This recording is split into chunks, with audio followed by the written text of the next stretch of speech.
সমস্ত কথা জিন্দিগির খোলাসা। বুঝছেন কিনা? পুরা ইসলামের সারাংশ এই তিনটা কথা, তাওহীদ, রিসালাত, আখিরাত। তাওহীদ কি? তাওহীদ হলো লা ইলাহা ইল্লাল্লাহ, এই ঈমান, এই কালেমা। লা ইলাহা ইল্লাল্লাহর যত দাবি, লা ইলাহা ইল্লাল্লাহ এটা আপনার কাছে যা যা দাবি করে এই সবটা আদায় করা, পালন করা, এটা তাওহীদ।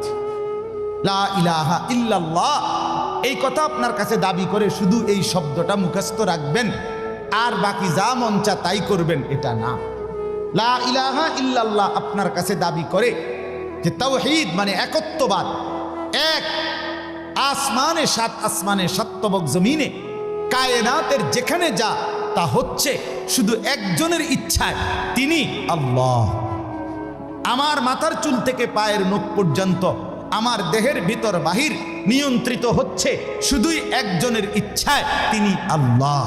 আমার জিন্দিগির হাসি কান্না, আনন্দ বেদনা, দুঃখ সুখ, প্রয়োজন অপ্রয়োজন, আমার চাওয়া পাওয়া, প্রাপ্তি অপ্রাপ্তি, সুখ দুঃখ সব কিছু আমার ভিতর বাহির পূর্ণ করবেন, পূরণ হবে যার মাধ্যমে, তিনি শুধুই একজন আল্লাহ। এটাই তাওহীদ। এই কথা দিলে বসানো, এই কথা দিলে বসানো।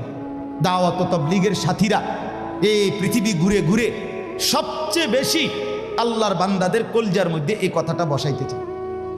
সকালেও বলে, জোহরের পরে বলে, আসরের পরেও বলে, মাগরিবের পরেও বলে, মখলুক থেকে কিছু হয় না ভাই, মখলুক থেকে কিছু হয় না, মখলুক কিছুই করে না। ডানে বামে উপরে নিচে আমরা যেখানে যা দেখি এগুলো কিছুই করে না, করে যা শুধুই আল্লাহ আল্লাহ আল্লাহ। এই কথা টানা 40 দিন কলিজার মধ্যে বসায়, টানা 120 দিন 4 মাস কলিজার মধ্যে বসায়, লোকটার দিলে বসে যায়, জিন্দিগি সুন্দর হয়েছে। হ্যাঁ, এটা পরীক্ষিত, দেখো পরীক্ষিত পরীক্ষিত। এই জন্য ওলামায়ে কেরামের তত্ত্বাবধানে, নিজ নিজ অঞ্চলের সংখ্যাগরিষ্ঠ ওলামায়ে কেরামের তত্ত্বাবধানে, মশওয়ারায় পরামর্শ নিয়ে দাওয়াত ও তাবলীগের সাথে জুড়ে থাকবেন। বলেন ইনশাআল্লাহ। 2, 3, 4 ফেব্রুয়ারি বিশ্ব ইজতেমা, জানেন? 2, 3, 4 ফেব্রুয়ারি বিশ্ব ইজতেমা। বলেন কত তারিখ? ফেব্রুয়ারি। ফেব্রুয়ারি কর না কেন? 2, 3, 4 ফেব্রুয়ারি। বলেন কত তারিখ? বিশ্ব ইজতেমা। আল্লাহ কবুল করেন।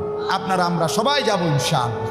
তো বলতেছিলাম এই তাওহীদ লা ইলাহা ইল্লাল্লাহ এটা কলিজার মধ্যে বসানো।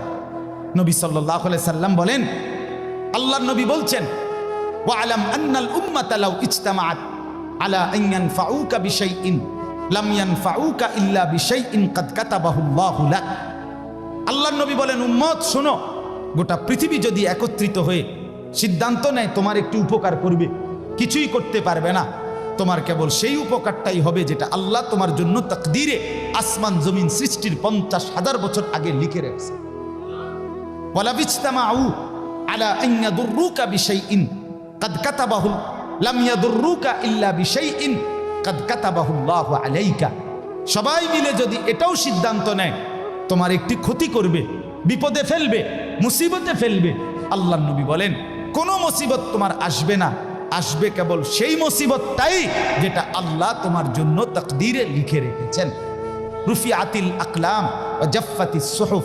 নবীজি বলেন এই কথার পরে তাকদীরে, যেমন এইখানে হিলফুল ফুজুল যুব সংগঠন নাগরাপাড়া ফৈটাদি, এরপরে আর লেখা নাই, আসেনি, এরপরে নিচে দিয়ে আর কিছু, এখানে এসে লেখা, এটা কি হয়েছে? শেষ হয়েছে। আল্লাহ তাআলা, রসুল বলেন তাকদীরের লেখা এই গোটা আল্লাহর সৃষ্টি, আল্লাহ ব্যতীত যত সাই সব কিছুর তাকদীর আছে। বুঝেন নাই কথা? এটা আল্লাহ ব্যতীত যত কিছু সব কিছুর কি আছে? এই গাছ মাছ, আকাশ জমিন, হ্যাঁ, এই মশা মাছি পিঁপড়া যা কিছু আছে আল্লাহ সৃষ্টি, নদী সাগর সব কিছুর কি আছে? তাকদীর আছে। এই নদীতে কতদিন জোয়ার আসবে এটা লেখা আছে, কতদিন ভাটা আসবে এটা লেখা আছে। তাকদীর শুধু মানুষের না, তাকদীর মা সেওয়াল্লাহ, আল্লাহকে বাদ দিয়ে যা সব কিছুর তাকদীর আছে। ও পিঁপড়ারও তাকদীর আছে। এবার আমার থেকে বাচ্চা গেছে গায়ে, এবার টিপ দিয়ে মেরে গেছে, ঠিক কিনা বলেন না? হ্যাঁ, মশা আমারে কামড়াইয়া গেছে, আমি পারছি না ধরতে, দেবটা মারি গেছে। এই তাকদীর লেখা আছে, ফয়সালা আছে। তো এই কথার পরে যে মাখলুক তোমার কোনো উপকারও করতে পারবে না, মাখলুক তোমার কোনো ক্ষতিও করতে পারবে না, এই কথা লেখার পর আল্লাহ তাআলা তকদির লেখার যেই কলম এটা উঠাইয়া ফেলছে, তকদির লেখার যে কালি এগুলো ফেলাই দিয়েছে। মানে এরপরে আর কথা নাই, এই কথার উপরে তকদির শেষ হয়েছে যে মাখলুক কিছুই করে না, হাও না নাও না, পক্ষেও না বিপক্ষেও না, যা করে কে করে? আল্লাহ। আল্লাহ আল্লাহ করে, আল্লাহ। বলে তো ডাক্তারে চিকিৎসা করলে রুগী ভালো হয়, এই ডাক্তারে চিকিৎসা করলে রুগী মারাও যায়। যে হাসপাতালে রুগী সুস্থ হইয়া বাড়ি যায়, এই হাসপাতাল থেকে রুগী মইরা অ্যাম্বুলেন্সও। ঠিক কিনা বলেন? তাহলে বুঝা গেল